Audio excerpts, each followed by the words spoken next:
In July last year, my family and I travelled to the UK with Cathay Pacific. We flew in premium economy aboard the Airbus A350 and Boeing 777 aircraft. This was my first ever experience in premium economy. I'd only ever flown economy before and usually only with Air New Zealand. This video covers the first international leg of that trip, Auckland to Hong Kong on the A350. The day began quite early in the morning as we caught a domestic flight up to Auckland with Air New Zealand. They did check our bags all the way through, as it was all on one ticket, but we still had to see the check-in desk at Auckland. The reason for this, as Air New Zealand ground staff explained, was that Cathay Pacific uses a weighted baggage allowance. Because Air New Zealand's system does not store the weight of bags, we had to give their agents a piece of paper from Air New Zealand which told them how much our bags weighed once we got to Auckland. Since we had a bit of time to kill in Auckland, I went to the newer pier, Pier B, which boasts huge windows for some plane spotting. Eventually though, Lima Romeo Delta arrived from Hong Kong and we found ourselves boarding a little over half an hour late. The flight saw us leave Auckland a little bit after 2 o'clock in the afternoon and arrive in Hong Kong a little bit after 9 o'clock. I was seated in seat 33K, a window seat at the back of the premium economy cabin, and the aircraft was Lima Romeo Delta, almost 2 years old at the time of travel. We were using door 1, so the boarding process involved a walk through the unusually set out business cabin. I say unusual because there are 7.5 rows forward of door 2 and 2 rows after it. This odd arrangement, which you can see here, is only on the A350-900 and not on the -1000, which boasts a longer forward cabin. The premium economy cabin is set out in a 2-4-2 configuration, with 4 rows on the outside and 3 on the inside. This again is different on the 1000 variant, where 4 rows extend right across the cabin. The outside rows are slightly offset, which makes my row, row 33, quite a cosy and private spot to be. Shortly after boarding, piping hot and moist towels were distributed, as well as a welcome drink. I chose the water, but orange juice and bubbly were also on offer. Following that, Cathay Pacific's safety video, which is identical right across their fleet, was played and we began the taxi out on runway 23 left, powered by the 2 Rolls-Royce Trent XWB-84 engines on the A350.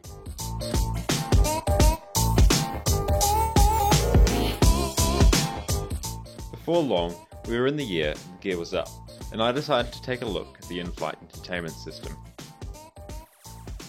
The premium economy cabin on Cathay's A350 features a 12-inch touchscreen display at every seat, compared to 10.5 inches on the airline's 777s. The system's a real step up from that of the 777, using a much more responsive touch technology and running a newer Android-based operating system. There are 2 high-definition cameras mounted on the outside of the aircraft, again beating the 777 in both quality and quantity. The airshow is also another area where the A350 shines. Instead of a TV channel type experience, you can choose from a number of cleverly designed views and interact with the map at your own leisure. There's no waiting around for the information you want to cycle around like there is on older systems.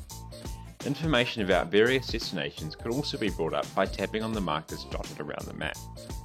I was blown away here by just how fluid the graphics were, as well as how responsive the touchscreen was. A remote, however, was also provided. I found there to be a good selection of movies on the system, both classics and new releases.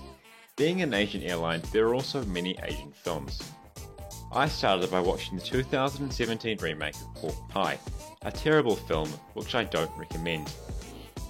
There were a few satellite TV channels available, however these were a little bit choppy and at times were unwatchable.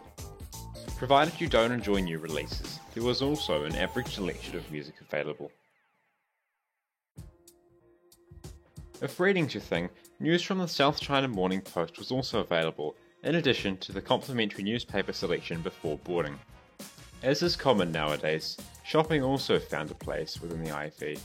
The aircraft was Wi-Fi equipped, with 1 hour of connection costing $10 or $20 for the whole flight. I didn't pay for internet, but I found the connection to the aircraft's network to be fairly straightforward. Basic flight information, like that would be found on the airshow, could still be viewed through the web portal. I found the headphone supply to be more than adequate and, although they were a little small, were still quite comfortable. While it was great, my entertainment experience wasn't trouble-free though. On the return flight home there was an issue which meant that no content thumbnails were displaying. Because the label text was white and the background was light grey, it meant that these blended in and a lot of people had great difficulty navigating the system. Even after the crew restarted the system, the issue still persisted.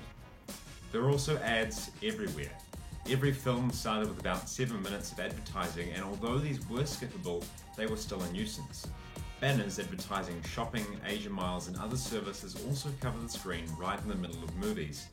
And in one case there was actually a spelling mistake on one of these ads. Now, I don't think that a full service carrier like Cathay Pacific should be using advertising in their entertainment systems at all, and definitely not in any cabin above economy class. This kind of advertising is quite inappropriate and detracts from what feels otherwise like a high quality premium service. It is said that food makes you happy, so luckily lunch was served shortly after takeoff. I opted for the lamb shoulder, which I found to be decidedly average. It was a little bit gristly, and while I did take a picture of the inedible portion, I had second thoughts about including it in this video. My sister had the kids' meal, which was bland, but unfortunately mashed potato and corn would have been too adventurous for her, so she only ate the chicken. Some rock-solid Mövenpick ice cream was provided to finish, and there was a good selection of beverages, both non-alcoholic and alcoholic, available. You do also get metal cutlery in premium economy class, which is held together by this cute little clip. A tray table is located in the armrest, and this is quite generously sized. The tray table also slides forward, which can knock a cup of water off the cup platform onto your neighbour, as happened to me. The cup platform still proved quite useful though, and was a good addition to the seat. The seat appears to be designed with functionality in mind, with a small coat hanger and a storage compartment on the seat in front. There's also a stand to support an iPad or other tablet if you want to watch content on one of these instead. In addition to the reading lamp built into the ceiling, there's also a softer reading lamp in the seat's headrest. The seat itself was comfortable, with a generous amount of recline and a sturdy but awkward to open leg rest. A pillow, as well as a large blanket, were provided. Unlike on the 777, premium economy on the A350 doesn't have its own toilet, and so passengers must use the economy toilets at the rear of the aircraft. I visited these on a couple of occasions and found them to be reasonably clean each time. At our seats when we boarded the flight was a bottle of water and an amenity kit which contained a toothbrush and toothpaste, which proved quite useful after 18 hours of not having brushed my teeth, an eye mask with earplugs, and a pair of socks, which I am still yet to try.